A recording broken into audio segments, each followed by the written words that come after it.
Hey guys, I just wanted to take a few minutes to talk about shields. That's right, these things.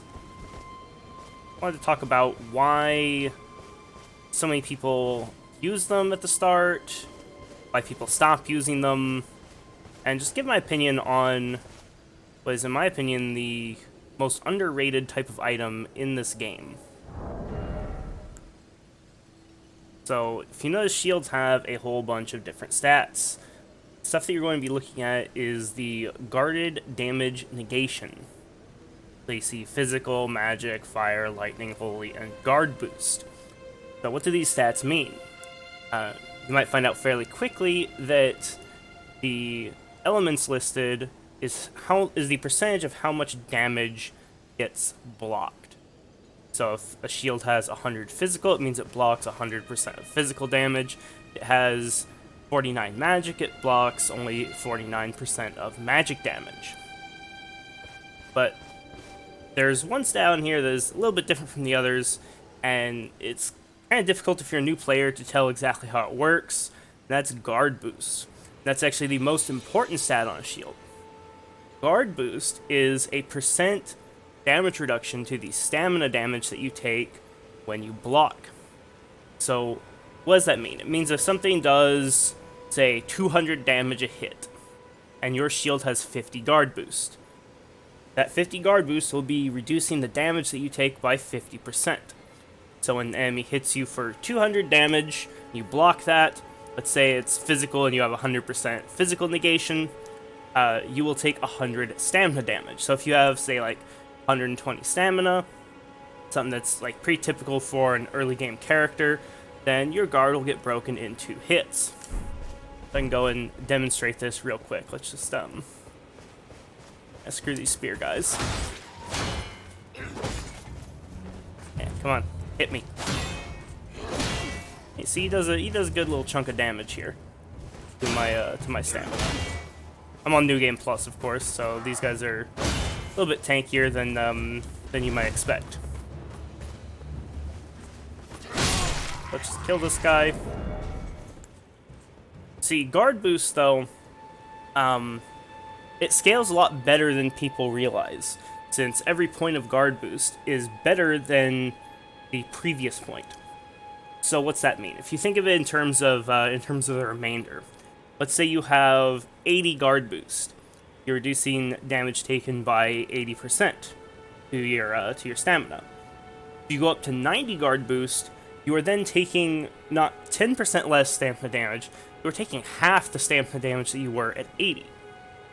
You know, if something is doing 100 stamina damage to you when you had 80 guard boost, at 90, you'll be taking only 50 stamina damage.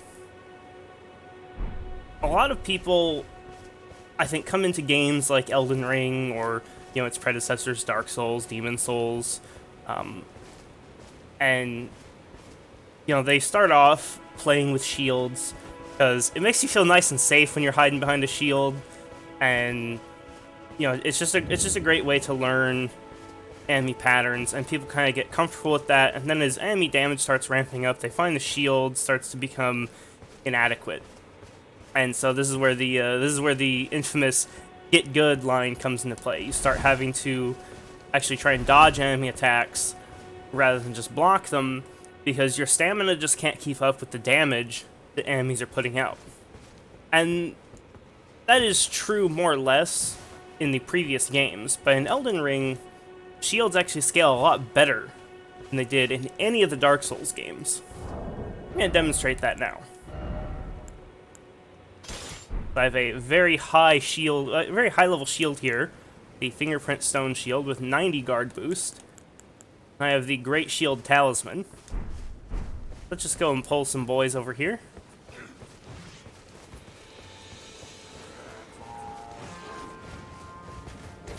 Okay, that should do it.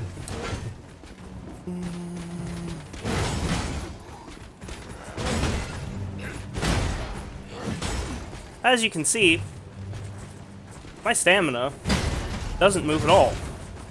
This is because I have 100% guard boost. I am immune to stamina damage. Now, if you just started playing Elden Ring, it will take you quite some time to get to this point. But you will eventually get here, and there will be numerous steps along the way. When you get upgraded shields, when you reinforce the shield that you currently have, you know, when you eventually find your own great shield talisman, all those things help.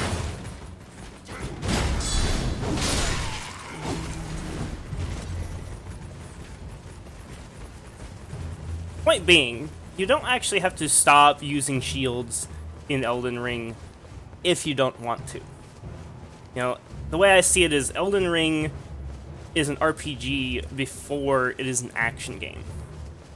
You know, there's no right or wrong way to play a game like this. If you want to take off all your armor and two-hand your weapon and get good and roll through every boss attack, you know, that's your prerogative. You can do that if that's how you want to play the game. If you want to make a thick boy, though, and have the biggest shield in the universe and be immune to stamina damage, you can do that too. You shouldn't let other people's expectations dictate how you play the game. And you can make Elden Ring a lot easier than it otherwise would be. If you're looking for maybe a more casual experience, if you're looking to just kind of chill and kill some bosses, you can make the game a lot easier than it otherwise would be if you just treat the game like an RPG. If you think, okay, what is this boss actually doing, and is there a way that I can counter it? Is there a weapon type that's going to do better damage against this boss? Is there a way that I can mitigate the boss's damage?